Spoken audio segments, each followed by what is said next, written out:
Hello, welcome back to TYM Time, your inspirational podcast for the modern day living faith. We're back here, your host for TYM Time, back from our trip. I'm Minister Jervin, my co-host, si Doc Isa, and si Ru. Hello, Malapit na rin maging hello. Doc. Hello. Hi everyone, kamusta? Yes, kamusta ang mga biyahe? Naka-recover na ba tayo?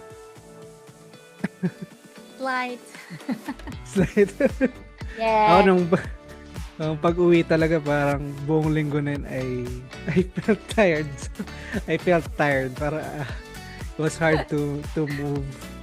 Kahit mga simpleng chores or tasks, parang it felt very heavy. Parang may ganun. Pero of course, marami namang grace and blessings. Pero nandun pa rin yung physical fatigue. At siguro realization din na further realization of being more healthy as we grow older. Yeah, medyo, Yun kasi talaga parang yun eh. yun talaga yun eh. Kasi kino-compare ko yung mga previous years, like mga 5 years ago when I went. And then, syempre, I think 7 years ago yung at almost 9 years ago yung pinakauna. Parang, right away, nakakapag-work nga ako eh. Parang, walang problema. Parang this time I felt kahit 1 week off. Pero syempre hindi pwede no. I wanted to take the week off if possible. Pero anyway, we're back to our regular programming. So yan, sa mga nag-aabang ng bagong episode. So here's our new episode fresh from South Korea. We wanted to record, we had the intention pero the schedule was really tight so we couldn't really squeeze it in. Aside from the schedule was really tight, was we wanted to record outside, di ba? So sana pero buti na lang hindi kasi I don't think kakayanin nung katawan namin yung lamig. It was really cold. Nasa negative na siya during, especially pag during morning. So I don't, feeling ko manginginig na kami habang nag-share. Kaya, yun. Pero anyway, I will Magtatanks try. tayo niyan, minister. Magtatanks. Lolo. Oh, sobrang lamig. Oh. So, pero of course, we'll try to share as much as we can for this episode sa mga coming episodes na napulot naming stories and inspirations. Yun. So, let's get started na right away. Ang ating episode title for today is The Grain in the Husk, Chaff Faith. The Grain in the Husk, Chaff Faith. Kung title sounds familiar, that means pakinggan nyo yung previous episode. So maganda actually if you listen to this episode after yung previous one kasi maganda yung pagka-connect nila. And then mas madali mo rin actually maintindihan pagka when we say like chaff faith or grain in the husk. If hindi nyo pa napakinggan and you're listening to this first, chaff means yung ano ba sa Tagalog? Hindi ko na maalala sa Tagalog. Anyway, kunwari pag sa bigas, di ba? Yung sa bigas, di ba? Yung actual na bigas, tapos yung covering ng bigas, di ba? Hinihiwalay yun. So, meron pa yung may machine pa ngayon na panghiwalay na. So, yun yung chaff, yung nahihiwalay na covering on the outside. Anyway, we'll discuss more about it as we go on with our principles and insights later. Pero we'll start first, of course, ang ating question for all.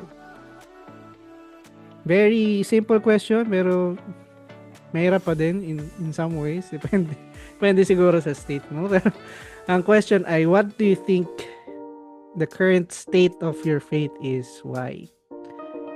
What do you think the current state of your faith is? And why?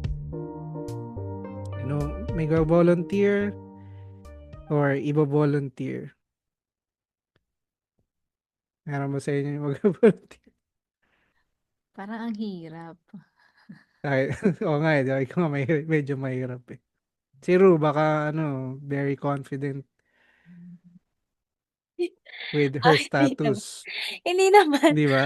I think medyo ano kasi vague kasi yung tanong. Parang siguro mas maganda if kunwari rate mo 0 to 5 or magi-grade ka. Mas gusto mo yung mga gano'n 'no, I think so specific kasi na ano parang 'no. what is the current state of your faith? Okay naman.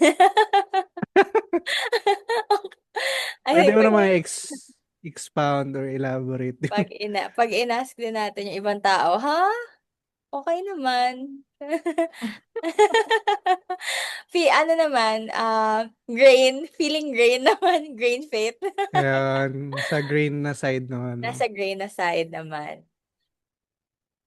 Ayun, nasa grain na side naman ako, I think. Hmm, Ayun, since we came from a very spiritual trip. Ayun, and then like, syempre may physical aspect, like it's physically tough to go there. I remember the first time I went there, and then the second time, nakalimutan ko talaga na pataas siya, na bundok talaga siya. Parang dati, parang patag yung feeling ko, lahat patag lang. But now, in your 30s, you really feel every step when you're going. Parang bigla kang mahika, oo. even if you didn't have asthma, parang gano'n na feeling. But yeah, very happy and very grateful with the experience. And yun, very refreshing, recharging moment siya for me. Especially um the focus in prayer, ganyan, all the prayers that I was able to make, and yun, waiting then for answers and clarity and mostly discernment. So ayun for me. Ayun, yung patag siya depende sa tuhod, sa state ng tuhod mo. Pagka hindi masyado okey medyo mataas siya, matarik siya 'no. Sige, kayo Doc, kaya niyo ng magsumagot? Yeah. Ako naman ano, anong tawag dun? Parang realignment na realigning stage. So, um, ayun, realigning. Sobrang dami kong naiisip this past few weeks. And I received a lot as well doon sa Prayer Mountain. I was able to get very concrete answers through a person na hindi ako, I didn't recognize that God sent that person to me. But um, I think because I was praying for answers, parang dun ko na-realize na, okay, sinento ni God for me. So, through a person, I realized, yung concrete, hindi realize, I received concrete answers to my questions, and I'm trying to adapt that sa daily life ko. So, yun, that's just one thing. So, I felt like ang dami kong nire-realign ngayon ulit. Parang nasa stage ako na trying to clean what needs to be cleaned, and uh, retain what needs to be retained and realign. So, yun yung akin naman. Yan, thank you Doc. Medyo similar state ako, although different circumstance. Pero medyo gano'n ng cleaning, yung term na cleaning, medyo nakaka-relate ako ng konti dun sa cleaning na part. Um, Especially regarding the trip, I felt more of what I need to do, or yung standard, yung being reminded of yung standard. I feel in current state of faith ko, I feel I'm not up to par dun sa sa standards, which is yan, yung 'pag nakita mo kasi yung how beautiful, or how wondrous, how grace-filled yung place na yun, because it's made with God's will. Uh, um, Yan, you're reminded na ito yung kailangan kong maging. Yun. So yun yung pero yun yung status ko ngayon, parang medyo marami-rami pa akong kakaining bigas. Parang parang ganun. In relation to the title, parang ganun. And then if so parang ganun yung prayer ko na I want to have greater determination kasi nga yun yung standard eh. So it's not something you can just fulfill with weak determination or parang saktuan lang. Yun. So yun yung parang I'm trying to um receive greater heart no para reminding ano yung will ni God, yung standard na yun or to reach yung level na ganun. So yun very thankful. Maraming experiences. Karamihan na experiences ko throughout the trip medyo aligned sa ganun na okay, medyo ito yun, it's great in a way na nakikita mo saan yung goal mo and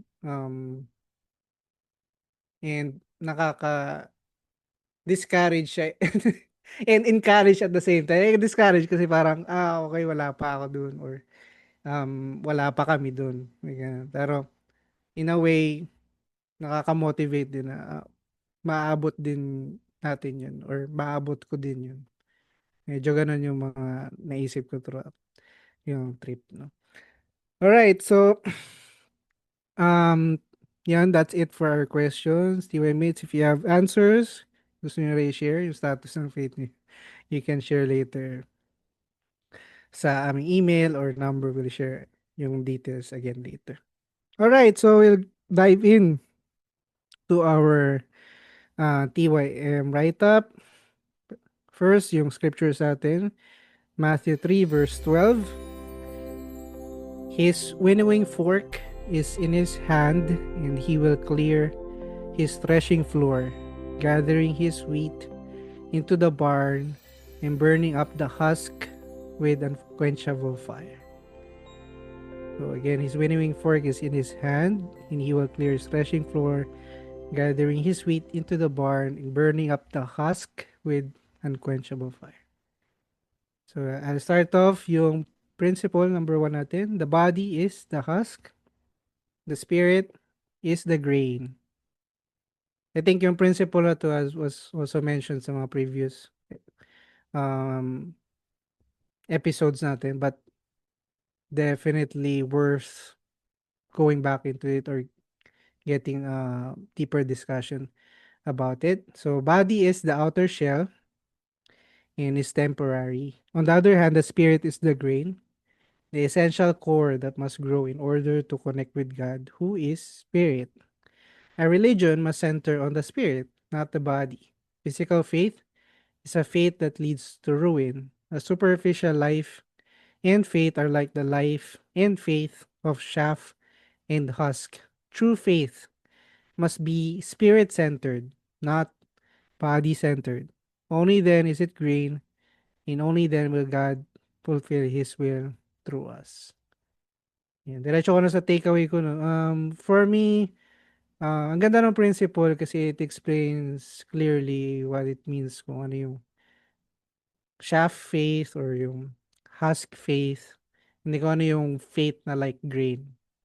In other words, we can also say like a living faith or a faith that is not living or dead faith. No? Parang very clear yung divide. You can understand it very easily.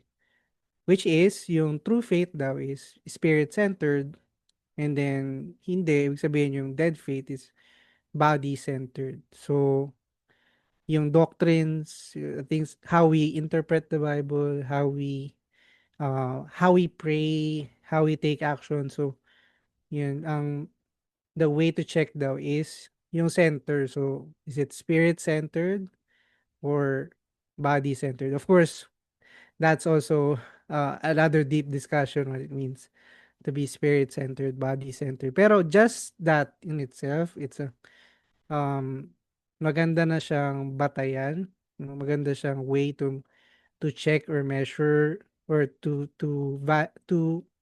check, no? Kung ano yung faith, yun nga, yung question natin kanina, what's the status of your faith? Di ba? Yung answer kanina ni Ru is grain naman, nasa side naman siya ng grain. So, 'di ba? So mas madali siyang ma identify or at least ma-measure kung nasaan, kung ano yung faith mo ngayon. No? So, is it nasa tamang lugar ka ba? No? So, tama ba yung center mo? So, um, it's easy to center more on the body kasi nga may physical body tayo. So, pag nauuna yung self, yung needs natin, yung mas nauuna yung physical side of things rather than yung spiritual side of things, then, di ba, mas sa side siya ng husk or shaft faith. I think practical example is like, um, Sunday, no? Sunday is for God, so you offer that day to God. Pero you're tired, no? So, you used it para magpahinga lang, no?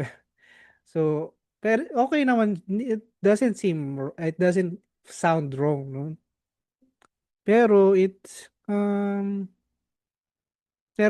a day for God. So parang you use it in a physical way rather than yung spiritual na way. So I think yun, magandang practical example and other things like that. So yun, maganda yung way, yung magandang principle to see through your faith, no? What kind of faith you have right now, ano yung kailangan mo ayusin, how do you improve it, yun. And next, yung nauna kanina, sige si Ru naman. On this principle, any takeaway? Um, Regarding this topic, the body and the spirit, we do have a very interesting Bible lecture about the difference of the body and the spirit in detail. Meron pa yung soul. So encourage everyone listening that if you have questions about the body and the spirit, especially what Minister Jervin was saying, like going to church, honoring the Sabbath, which is in the Ten Commandments. So it's a very old law of God. In the very first book pa lang ni God, the Sabbath is very important to God. Na paulit-ulit siyang until the very end of the Old Testament, he's saying, "You're not honoring my Sabbath." So it's a big deal to God. So it's actually related to how we are growing our spirit. So just as your body needs food, so pinapatulog ka rin ng tanghali nung bata ka pa, right? So that you will grow tall, you will grow big and strong. In the same way, we also have to put in effort so that our spirit will grow. So our spirit will become grains. Para yung kanin that we are eating, magkakaroon siya ng grain, magkakaroon siya ng white rice. Hindi lang yung balat na color brown. Right? So we actually have to put in effort, we put in time, we put in devotion to it. Sabi nga ni Jesus Christ, all your heart, will, and life to be able to go to heaven, to be able to receive salvation. So it's not just here and there, like anyway, feeling ko, okay naman ako, ganyan. But are you going to risk being feeling ko okay lang ako? Are you going to risk eternity with that, 'di ba? So we can think deeply about it in your own time, and also yun, you can reach out to us and we can teach you about the body and the spirit in detail and how it relates to your daily life, not just one day every Sunday, not just one day every Sabbath. So ayun for me. Amen. Thank you. So, yeah, actually, very good parable siya in explaining yung dynamics or yung relationship ng body to the spirit. Di ba? It's through your body, the spirit is made. Di ba? Sa loob ng husk, dinidevelop yung grain. So, while we live in the body, yung the things that we do in the body, di ba?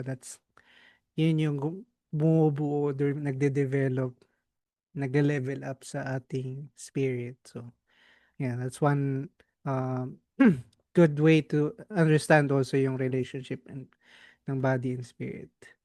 Okay, si Doc naman on this principle. Okay, for me naman siguro more of the body is me and the spirit is God. So, um dito sa context ng principle, it's the body and our spirit, right? Pero sa perspective ko naman is a living um parang living based on the Spirit, centering on the Spirit. It's like deciding after consulting with God. Parang ganon. And versus deciding on your own. Parang ganon. Because it's something that I'm very good at. I'm deciding on my own really well. So it's something that I'm trying to correct because when we went to the Prayer Mountain, right? All the design and all the trees, yung location ng mga pine trees, yung mga rocks, they were all placed after having ample time of consultation with Jesus. Yung stories nung Prayer Mountain, yung designs doon, right? Even the shape of the yung area. Hindi ko makuwento, TY mates, ng buong buo, but maybe there will be another time for us to discuss the design of the Prayer Mountain. But in all those areas, when the small trees were transferred, the big trees were transferred, before sila ma-plant or before ma-decide yung location ng isang rock, there's always a conversation and consultation with Jesus. So parang it's so ideal. But if you look at it, it's so hard. Parang, okay, I'm gonna decide on this thing. I have to pray and receive answer. But the answer, you don't know kailan darating, right? Sometimes the answers come really fast. Sometimes matagal. Like na-mention ni Ru, she's also waiting for answers sa iba niyang prayers, ganyan. But I think it's something that will help us have faith that is like the grain, faith that is true, and faith that is truly centered on God. So yun lang for me. I think kasi yun yung tinatry kong i-workout eh. The big decisions in my life, the major decisions that we have to do at each time, it's something that we really have to consult with God. Siguro marami sa TY mates natin ginagawa na talaga to. But on a daily basis, it's really not easy. Kasi parang, kunyari may something na nangyari sa office, gagawin mo lang agad, di ba? Resolve mo lang agad. You can do it even without discussing with God. But what's the difference when we discuss it with God? So yun yung tinatry kong i-aim also this season. I'm trying to practice that kahit na mag-take siya ng time. So yan from me. Thank you, Doc. And yung next principle natin very much connected actually sa na-share ni Doc about consulting with God. No? So, second principle, maganda ay basahin na rin ni Doc, no? Kasi kadugtong nyo. Sige, Doc, pabasa ng Okay. second principle. What? Okay. Second principle, whatever is not God's will is chaff. Actions, beliefs, or religions that are not aligned with God's current will and word are considered chaff, false, fruitless, and destined to be burned with unquenchable fire. With reference scripture, Matthew chapter 3, verse 12. We must become people of God who carry out His will in this time period. Yun, that's the principle number 2. Whatever is not God's will is chaff. So, yan ang yung takeaway nyo, Doc, o balikan ko kayo? Balikan mo na lang ako kasi Balikan. Sige, pag ko lang. Oo. sige, baka si Romero na. Ayun. Balikan So, din. actually this word is heavy, no? Parang whatever is not God's will is chaff. Parang so hindi wala tayo pwedeng may will. Hindi tayo hindi pwedeng Mm. magsingit ng alam mo yon ng human will. That's why also in our prayer, 'di ba? We pray for God's will just like Jesus Christ did. He said, "Not my will, but your will, God." And Messiah na siya, 'di ba? Parang dapat okay na siya kahit papaano yung will niya as a Messiah. But even Jesus, who is like the best human being who's ever walked the planet, even he was able to humble himself like that at the point of death, literally. At the point of death, he was willing to surrender everything, how much more should we try even harder? Hindi naman tayo Messiah, parang malayo naman tayo sa life that he has lived, 'di ba? Even the 40 days fasting, prayer fasting niya in the mountain, Jesus Christ, and really preaching every single day of his life for 3 years. And I'm thinking, parang I'm at his age when Jesus was like walking and then doing all his big mission, and he was able to establish a kind of um relationship with God that lasted long after his death, right? Like, grabe, parang ako parang, ano, okay lang. Parang kind of Grabe ka. embarrassing. Parang kind of kawawa naman ako. Pero si Jace, parang ang galing niya, no? Parang he's like super human talaga. Like, he did all these great things, and he was able to live such a great life that even now people are talking about him, people are making episodes of his life, movies about his life and his suffering and his words also. And even now his impact is really that big and that profound, all because he asked to do God's will. 'Di ba? How much we can even do that in a little, parang in a little way in our own life also, in giving all of our decision making, ganyan, small things and big things, and entrusting everything to God. Ayun, so that it will not become chaff, pero it will become really fruitful and grain-like. Ayun for me. Yeah, thank you. And similar, kasi same age kami. May age reveal tuloy no. Yung age, nasa ganong age na kami nung time na Jesus, when Jesus was preaching. No? So, when you think about it, wow. Ay, nakakalula ng konti. um, pero also in a way challenge no to do better, that I should, ito yung dapat time na I should do a lot, parang may ganong may ganong challenge no, kasi Jesus really started yung ministry niya at that age. Hindi ko na explicitly sabihin yung number para para mag-research kayo konti, no? Pero yun, so sa akin naman takeaway ko, yun, maganda talaga siya na another way, so another angle naman. Kung kanina, nasa naka-center yung faith mo, or is it spiritual or physical. So, paano mo ba masasabing naka-center ka spiritual? What would be yung basis naman? So, to break that down, again, then, yun nga, it's God's will. And then if you break that down, again, it's God's word. So, yun talaga, pinaka-reference dapat natin in terms of our faith is, yun nga, God's word. Is it aligned, no? If it's not aligned with God's word, if it's not aligned with God's will, then it's a shaft faith, no? So, which also, another takeaway ko is, which also, um, makikita natin how valuable it is yung proper understanding of God's word.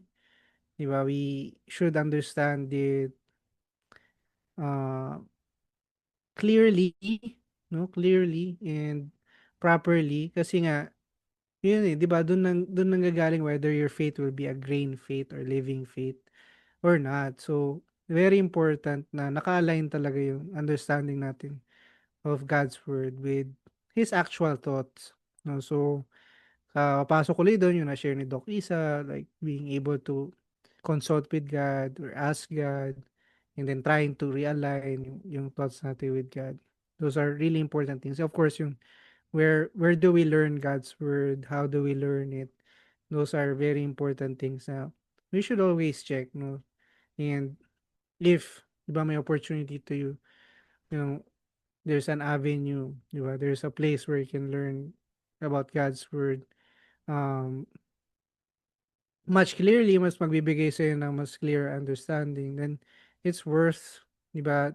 It's really worth your time. It's really worth your investment. So, yun din naman yung gusto namin i-share. We want to make people more interested in understanding God's word much deeper, and understanding yung Bible much deeper, so that we can all have yung hindi yung shaft na faith, yung yung grain na faith niya, no? Okay, Doc, balikan ko na kayo. Ayun, na-mention mo na din naman yan. So, itutuloy ko na lang about the value kasi nakalagay dito, whatever, asan na ba? Actions, beliefs, or religions that are not aligned with God's current will and word are considered chaff, false, fruitless, and destined to be burned with unquenchable fire. Parang ang strong niya, pero it is what it is. So parang, um, even if, di ba kanina body and spirit, even if we did so great in the world, if it's not according to God's will, sayang yung effort in the end, right? So even if I become the president of or sige, wag lang president, very very rich tycoon, successful in the world, looked up by all the rest of the people in the world. If it's not God's will, it's sayang, 'di ba? So siguro ang takeaway ko dito is really thinking, ano ba yung value natin as people? Um, we are, we have the same flesh. Parang, alam mo yun, we are part of Kingdom Animalia. So, meron tayong flesh. So, we will all die. Pero, napunta bigla doon sa death, no? Pero ano yung value natin? I was thinking what Ru mentioned kasi kanina, when Jesus followed the will of God, he did according to God's will. He left a very valuable, um, he lived a very valuable life and left a very valuable legacy, and he created a history. So parang that alone, 'di ba? He was a carpenter. He was, from the perspective of the body, hindi siya extraordinary, but from the perspective of the spirit, he became very very valuable. So siguro for me ang takeaway ko dito is, what is our value ba? Parang where do we put our value? Is it on the shaft faith, or basically the physical stuff, superficial faith, or anong tawag dun, yung parang formalistic faith, or do we try to aim for a more valuable life that even if mukha tayong, alam mo yun, ordinary on the outside, but spiritually, with our faith, we have something, no? When we follow God's will, when we obey God's will.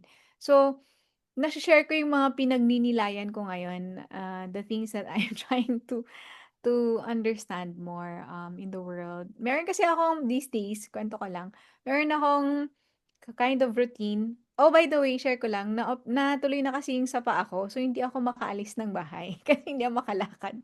So, meron akong routine na lalabas na ako sa balcony, tas magpapahangin, ganyan. At the end of the day, after working. So, yun, nakikita ko yung, since nasa balcony ako, tas medyo mataas, nakikita ko yung sky, nakita ko rin yung traffic.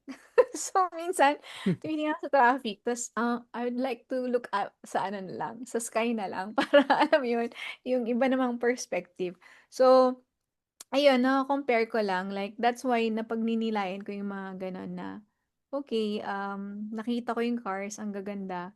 Wow, very valuable. But then titingin ako sa taas, sa sky na, oh, okay, something about God naman. So, alam mo yun, trying to balance things. So, that's it for me. Yun lang, where do we put our value? Ayan, thank you, Doc, for sharing. So, ayan, connected na naman yung na-share ni Doc sa susunod. Na mention niya about yung value ni Jesus, no? Um, spiritually, no? He became the most valuable person because of what he did spiritually. All right, so with that, babasahin na. Sige, si Ro naman, para makapagbasa naman siya. Pabasa ng third na principle. Okay, for our next principle, Jesus is the grain. He is the true cultivated grapevine. Jesus is the grain, the true cultivated grapevine. We are the branches of the grapevine. And the reference scripture is in John 15:5. If we believe in and live by Jesus' spirit and the word of the time period, we become the true grain, bearing fruit through unity with Him. So I remember last episode na mention ni Mr. Jervin about grafting and what's the other term? Cultivating grain. So, ayun, you can check that episode out um to see, yeah, very related to this about Jesus is our um true and cultivated grapevine. And then in the parable, God is the gardener. Tama, di ba? God is the gardener, and then we as the human beings, we should be connected to Jesus Christ. So what it means basically is we have to listen to Jesus' words, and we have to follow and believe him and take action, of course, so that it becomes actual faith and not dead faith. Because faith without deeds is dead. So, like I mentioned in earlier, Jesus talaga is like the best person. Jesus is the grain. Jesus is the true cultivated grapevine. All because he followed God's will from beginning until the end, until the very end. And he really put the words that he's preaching, he's not just preaching, but he really walked the talk, so to speak, or he really put it into practice. That's why all the disciples were able to write the letters in the New Testament and the Gospels also, because they see na Jesus is not just, parang all fluff na saying na God is like this and you should be following God, but he really lived the life up to the point that the disciples were able to say Jesus is love. He is the ultimate expression of God loving us, God loving human beings.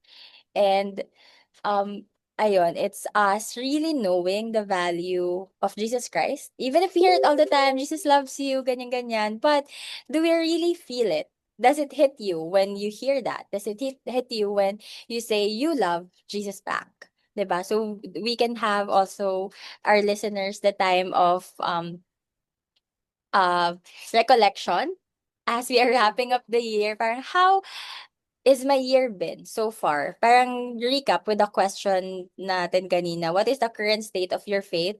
Ngayon naman, what is the current state of the year, 2025? As we are wrapping up the year, we should be ready, di ba? Before the end. Hindi ka December 31, tsaka ka lang maghanda. Late na yon. Dapat ngayon pa lang, we are already preparing how to wrap up the year well with Jesus. That's why Doc Lisa was also saying realignment, realignment in body and spirit, and the things that you have to focus on. I think I'm speaking for myself. The things that I have to do pa, and ayun, really, but the core is Jesus Christ and his life. Ayun for me. Yeah, thank you. So, nag-add na siya ng question para sa atin. Ayan, so check din natin yung for the year, no? So, ayan, which is very good question as well. All right, so sa akin, yan, na-mention naman ni Runa, I shared a lot about grafting, cultivated, yung difference between true vine or yung wild vine and yung true vine. So you can check that out in our previous episode. Pero ang main takeaway ko for here, of course, maganda yung pagkaka-layout ng principles. It's yung pagkakasunod-sunod niya. For me. Kasi it breaks it down very well. Ano yung what it means by shaft in grain faith, and then also yung na-share ko nga kanina from the first principle, what it means to be spiritual. So what it means to be spiritual, di mo na-mention sa second principle, it's God's will, it's God's word, should be aligned. So ngayon naman, paano mo masabing aligned ka with God's will or God's word? It's aligning yourself with Jesus, di ba? Jesus is the word, di ba? Siya mismo yung Spirit, siya mismo yung grain, di ba? It's grafting onto Him. So, siya yung standard, siya yung template, di ba? Siya yung model, di ba? So, he very clear, we can have a clear understanding what it means by spiritual. So, na the word spiritual will not be able to elude us anymore. Hindi na siya mystery. It shouldn't be a mystery what it means to be spiritual. Uh, we should have a clear concept, what it means to be spiritual. Kasi Jesus showed it through his life, and through the words that he shared. So, yun yung pinaka takeaway for me na it's um yung spiritual, yun yung concept ng pagiging spiritual. It's not something out of this world, no? Hindi siya fantasy. Sometimes siguro may tendency lang na maging ano ba, sensationalize kasi yung word na spiritual, di ba? Parang may spiritual, sabi mo may spiritual powers ka. Di ba? Pero fundamentally, being spiritual is how united you are with the Lord. Yun talaga siya yung pinakabatayan. It's not nakakita ka ng visions, of course, or nakakita ka ng spirits, maybe you can say the spiritual ka in that sense. Pero fundamentally, it's how you are united with Jesus. So, yun. For me, very refreshing yung principle na yun that I've learned throughout the years. Especially na-mention yun, di ba, sa John 4:24. Di ba? Uh, you must worship God in spirit and in truth. So, I've heard that scripture for many, many times since I was young. It's a very famous scripture. Well, you must worship God in spirit and in truth. Pero before, it was just a vague understanding. Parang, okay, in spirit and in truth. Kasi maganda siya pakinggan, parang worship God in spirit and in truth. Pagka nilagay mo siya slogan, di ba? Nilagay mo siya i-frame mo siya sa pader, di ba? Ilagay mo siya sa billboard, di ba? Parang ang ganda niya, wow, worship God in spirit and in truth. Pero hanggang ganun lang yung understanding mo, ano ibig sabihin ng worship God in spirit and in truth. So, very thankful I've learned much more deeply yung meaning ng spiritual. Pwede mo siya i-break down into that. Yung mga principles we shared earlier, it gives us a really refreshing understanding what it means to be spiritual. Yun naman yung aim naman natin, syempre, to be spiritual is it's not to parang may powers or something fantastic na ganun, di ba? It's to be closer to God. Yun naman talaga yung aim. What it means to be spiritual. It's to connect with God who is Spirit. Yun. So, yun, yun ang aking takeaway. So, si Doc naman. Ayun, thanks, Jervs. So, sa akin naman, siguro etong principle, it's natural for us who believe in Jesus Christ, but for those who maybe are still seeking or hindi pa natutunan about Jesus, maybe it's kind of difficult pa. But Jesus is the grain, or he is the true cultivated grapevine. Um, what makes him to be the true grain, kumbaga, and true grapevine is we can check, actually, we can study that in the Bible there are all the prophecies in the Bible were fulfilled by Jesus Christ. He fulfilled all the scriptures, all the prophecies in the Bible. And the other thing is, how can we know that he is true? When we look at his words and see kung paano siya natupad. Yung mga sinabi ni Jesus, when he said it, nangyari ba siya? And when we read the Bible, yung mga sinabi ni Jesus, when we try it, anong effect sa atin? May nangyari ba sa atin din? So I think that's how we can check what is true and how powerful Jesus' words are. And in relation to that, naisip ko for this na takeaway is to really just learn a lot of the words ni Jesus Christ, read the Bible, and really try to take action on it. Really put the words to practice to have a living faith. Kagaya ng na-mention ni Ru kanina, faith without this is dead, right? So, what we can do now is to experience by ourselves kasi once we experience it, yung authority ng words in Jesus Christ, nobody can take it away from us. So, yun lang, I think for me, what makes it true, it's really the evidence in the Bible and the historical evidences.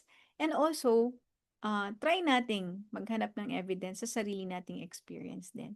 So, yun, from me. Yan, thank you, Doc. So, yan yung ating second challenge for the day. So, kanina may challenge si Ruth. Check yung 2025 natin. So, next challenge na si Doc. So, look for evidences no, in our life of faith. No? How the word is fulfilled. Okay, so last na share natin, we will just focus on one actionable insight. I will read it for you. So, live for the spirit, the grain, not for the body, the husk. We must invest our lives at the opportune time of the spirit, just like fertilizing crops at the time of bearing fruit. God said in the Bible, live for the spirit, live for the grains. Reference scriptures, Galatians 6 verse 8 and Romans 8 verse 5 to 6. If we live for the spirit, following the word of the time period, we will abundantly bear a variety of fruits of the Holy Spirit. Galatians 5, verse 22 to 23. But the fruit of the Spirit is love, joy, peace, forbearance, kindness, goodness, faithfulness, gentleness, and self control. Against such things there is no law. Amen. So again, live for the Spirit, the grain, not for the body, the husk. So, takeaway ko naman and something I want to apply more in my lives as well. I think I'll round it out with the yung buong write-up as well with the question, yung starting question natin, di ba? How do you should check yung how is your faith, di ba? So maganda siyang question kasi you should check your faith. Sometimes medyo I think I forget that. And then yung trip ko din, yung naging trip din natin, I think for me yung personal experience ko is um I had no choice but to check kasi ando na di ba, napunta ka sa posisyon na you can't help but see ito yung status ko ngayon. So may mga ganun na moment. Pero yun nga, nasa nasa ano to screen saver ng phone ko. May proverb dun na, a faith that you don't check and manage is prone to collapse. Just as a house that is abandoned collapses. So, for me, yung checking if grain pa ba siya, napupunta na ba akong nagiging husk ba siya, ganun. Okay ba yung grain, yung life of faith. So, another way to check is, yun nga, yung fruits, no? So, nagbe-bear ba siya ng fruit? Kasi the fruit of the Spirit daw, di ba? The fruit of the Spirit. So, the fruit of course, following the Word, the fruit of following the Holy Spirit, the fruit of following God's will, ano daw yun? Love, joy, peace, forbearance, kindness, goodness, faithfulness, gentleness, and self-control. So, pag, may mga times na yung moments na parang hindi lumalabas yung kindness. O yung opposite ng kindness yung lumalabas. Di ba maganda siyang, wait lang, parang ibig sabihin medyo physical na ako, di ba? So maganda siyang way to, maganda tong, I like this scripture, especially now, leading into this, write-up. Ganda nga siya, no? Parang to check. Oh, parang, ginagawa ko ba, love ba yung napoproduce, di ba? Joy, peace. Di ba? If yung opposite yung lumalabas, no? Opposite ng kindness, di ba? Opposite ng self-control, di ba? Parang, I think, medyo naglilin ako towards the physical. So, at that time, syempre, you check and then you correct, di ba? You check and you correct. Yun naman, yun yung, yun yung life of faith na I think life of faith that is perfect. Yung perspective kasi ng perfect life of faith, we think na one time tapos tapos na, no? But hindi talaga siya gano'n. It's continuous. So, continuously improving, continuously correcting, continuously raising the level, 'di ba? Once you stop, parang hindi na siya perfect. Yun yung I think parang isa sa mga naging realizations ko rin throughout the trip, no? Kasi every time I go there sa Prayer Mountain, sobrang daming noticeable changes. You can't tell, oh, daming bago. Ang daming nadagdag, maraming na-improve, maraming mas napaganda pa. Every time, no? And even this time, I think before, siguro hindi ko I can attribute sa haba ng years kasi I think yung gap ng when I went the first time to the second, 5 years, and then yung afterwards, yung next interval, I think another 5 years. So ito yung trip na pinaka-shortest interval from the previous. So 1 year lang. So last year, we also went, no? Pero even so, even so, parang I think even if I go 3 months in between lang, or 2 months in between, I'll see something new pa din. So, that's what I realized. Oh, that's what makes it perfect. That's what makes it beautiful. That's what makes it mysterious, majestic. Kasi it doesn't stop. No, it doesn't stop. It doesn't just end there. So, yung faith na yun, na as soon as you stop, hindi na siya perfect. Which also gave me a reminder. I think there are times I feel I stop trying to be yung have perfect faith, yes. Or maging perfect yung connection with God. So yun, very good reminder yun. Yun yung pinaka isa sa mga top na realizations ko and reflections ko throughout the trip, no. All right. So yan ang sa akin. Si sige, si Doc naman ang next sa Ayun, insight na ito. okay.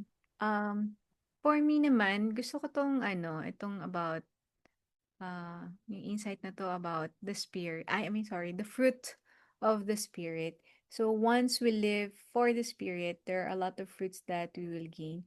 So, um, in investing our lives at the opportune time. So, there is a set time. There's a set time to farm and there's a set time to harvest. So, I think nasa time tayo of uh, farming. So, maybe some people nasa set time ng harvesting, but for me, nasa set time ako ng farming, and because I'm realigning and I'm trying to, same with Minister Jervin, to check, recheck, ganun. So, um, I think simple lang yung takeaway ko for this. It's really to live for the spirit, but not disregarding the body. Still taking care of the body, but mainly living and focusing on the spirit. So, yon. And regarding that, siguro idiretso ko na po. Yung determination ko, or yung goal ko towards the end of the year is to really be able to pray and receive answers, more answers on the things that I have to work on myself. Lalo na when we are trying to realign, it's crucial we should realign properly, di ba? So, but the body should do something, hindi lang yung spirit or mind natin. So, I'm also trying to take care of my body, and just to feel our thoughts with a lot of words, and eventually magiging ano din siya, magiging part of our system. So yun, siguro I'll be starting with the words continuously. Parang si Ru, nakailang basa na ng Bible siya. So, but for me, I'm still catching up sa Bible reading ko, but not only on the Bible, but the sermons, especially the the current words ngayon na binibigay sa atin. So, I'm trying to fill my brain with those words and trying to take action while taking care of the body. Yun from me. Amen. Thank you, Doc. Nakaka-relate ako. Marami rin akong kailangan i-catch up. Besides sa labahan, maraming kailangan i-catch up doon. Sa words din, yun, sa prayers. So, marami akong kailangan i-catch up. Yeah, si Ron naman, Ayun, actually, ang dami kong natututunan. Ako talaga yung audience dito sa podcast. Parang 'pag nasa taas si Minister siya kasi Doc Isa, parang, "Oo nga 'no, so that's also something I have to add in my checklist." Parang gano'n, like something that we have to do, living for the Spirit as people who are really trying, right? Really trying to live for the Spirit. Us and also our listeners, that's why you're here in a very spiritually focused podcast, thinking that you are able to listen and find time to um live your for the spirit. And ika nga, it's like feeding your spirit when you're listening to God's word and also learning from a community of believers, right? So we are all really trying to catch up and developing ourselves. So it's actually I think for me a good problem, quote unquote, that we are in a state of being restored, being fixed, being realigned, gaining more kasi you have opportunity. You have time kasi kawawa na tayo pag wala tayong opportunity or time. But it's at a time of blessing that all of us, me especially, na we have to grab the meron nga our senior pastor have this proverb that we have to grab the sword of time. Like what? The sword of time? Because time is sharp. Time comes and goes at one time. There is only one November 11, 7 p.m. And then that time comes and goes, and no matter how much you spend it, it echoes forever in your body, how you spent it, if you were sleeping or you're working or you're doing spiritual work. It echoes in your body and in your spirit forever. So I hope that I'm grateful to all our listeners. Please reach out to us. We have like an email and a phone number that you can reach out if you're listening, and we'd love to hear from you. Even if it's just, to say hi, or just if you're inspired in the things that we are saying here. Um, Yun. I hope that we can all learn from each other, not just one way, 'di ba, of speaking, but also to hear from our listeners. Yeah, thank you. That's it for me. yeah, thank you. So there's only one November 11 daw. So, yeah, kasi we're recording now. Today is November 11. For some opportunity to na bumili, mag-sale, to go online and buy something. So, yeah, so there is also time and opportunity para sa spirit nyo. It only comes once lang. So, I hope you can grab that. And yun, again, for the listeners, yun, thank you for listening. Later, we'll share your details if you want to share some testimonies or stories or questions and share namin. So, we're on to our last segment na. So, how can your TY mates help you this week? So, sa akin, okay, mauna na ako. Besides, of course, prayers as always. First off, before yung how can we help, uh, thank you muna. Thanksgiving to God for, yun nga, safe trip namin lahat. Not just us yung host, pero the rest of the lahat ng pumunta ng trip na to. So, very thankful you got you returned home safely. No accidents. It was a very smooth trip. Of course, tiring pa din. It was may mga difficulties here and there, pero it went well. So, thank you to God for that. And for me naman individually, aside from yung masakit lang yung katawan the first few days, very thankful at least hindi ako nagkasakit, na which ayun, madali kasi magkasakit pag during pagagaling mga trips, no. So, yeah, at least thankful hindi ako nagkasakit this time. And also, of course, continuously praying for the country. Now we've gone through several several typhoons in just this week, last week. If many of us might be going through difficulties, so let's continue to pray for each other. Pero for us, na we were kept safe, then let's continue to pray for those na may difficulties. Of course, we should thank God na um, humina yung bagyo, di ba? Yung, while it was traversing yung land, no? But still, of course, it was a very strong typhoon, so there were areas na nag-flood, and of course, there were people who also suffered during this time. So let's continue to pray for that. All right, so for me individually, aside doon sa mga na-mention ko, um, prayer to do better before the end of the year. I think there's a lot to catch up, a lot of things to do. And sa work din, I think, hindi ko pa na-share, pero during this season, yung busy sa work. So, hopefully, maging, ano naman, will pass through na well, or will carry out the physical work ko, physical work. Pero I think spiritual work, marami din. Ito rin yung busiest for me. So, yun yung prayer request ko for myself. Okay, Ru, how can we help you this week? Uh, I hope to, ayun, like I mentioned, to receive answers and for discernment, wisdom and discernment in my life. Ako talaga. I mean, like in my life, and also for um yeah, everyone in their careers, especially na at a time of change, ganyan, like what is the path to take?